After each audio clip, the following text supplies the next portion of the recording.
All right, so let's talk about addiction and treating substance use disorders. There are 1,000 different ways to treat this, and there are so many brilliant therapists out there that kind of integrate their own ideas into already researched treatment plans. What I would like to share with all of you today, in honor of not gatekeeping, is I would like to walk you through my own personal process of treating substance use disorders.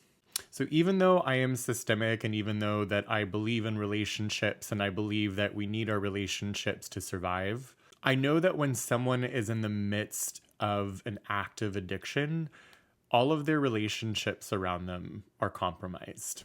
So when a client comes to me and basically you have an inkling as a therapist that something is amiss, and that is when you start to assess for any kind of out of control behavior, whether it's porn addiction, sex addiction, alcohol addiction, drug addiction. And if it is revealed in session that there is actually an active addiction going on, this is what I do.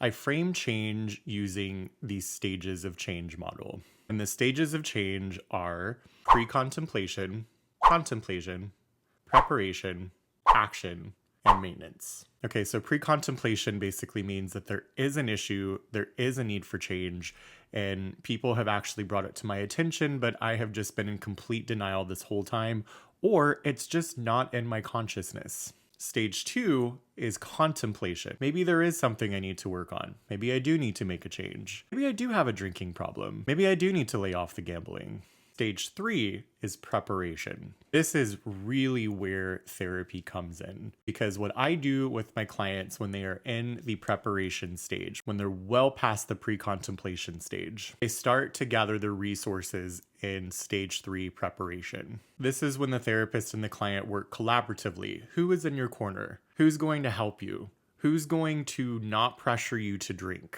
Who's going to be bad for your addiction? Who are your cheerleaders? Stage 4 of change is action. So basically, you've gathered your resources, you've realized that there's a problem, and you are doing it. You are going to AA meetings, you are going to NA meetings, your partner might be going to Al-Anon. You are getting a rhythm and a momentum, almost like you're doing it without the training wheels. So stage 5 is maintenance. This is the most long-term part of this whole process. You've realized that there's a problem, you've gathered your resources, you've gained a momentum, and it starts to become second nature to you. But this is long-term.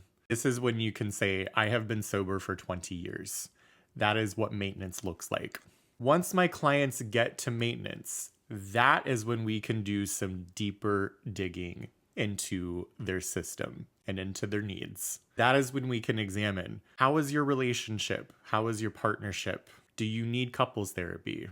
What kind of marriage was modeled in front of you as a child? They're basically ready to do all of this kind of heavy duty internal work because they have gotten themselves out of the survival mode that is addiction. They've gone through all 5 of the stages of change, and they now have the space to really look inward, as well as ask themselves, what do I need for myself and what do I need from my people around me? And I gotta say, my practice is in Austin. There is a lot of substance abuse. The city itself is built on the premise of partying. And so if I'm seeing a client in Austin who goes through these stages of change and becomes sober or quits hard drug usage, I tell them that means more living in a city like Austin than it would anywhere else. Because the internal strengths that you used to get through this addiction living in a city where it is literally at your fingertips is huge.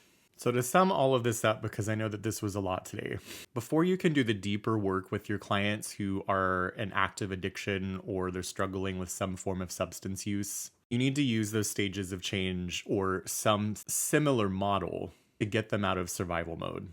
And once they're out of that survival mode, whatever that looks like to them, that is when you can get deeper. That is when you can explore their inner workings. That is when you can get to the top of the pyramid of Maslow's hierarchy of needs and reach that beautiful stage of self-actualization.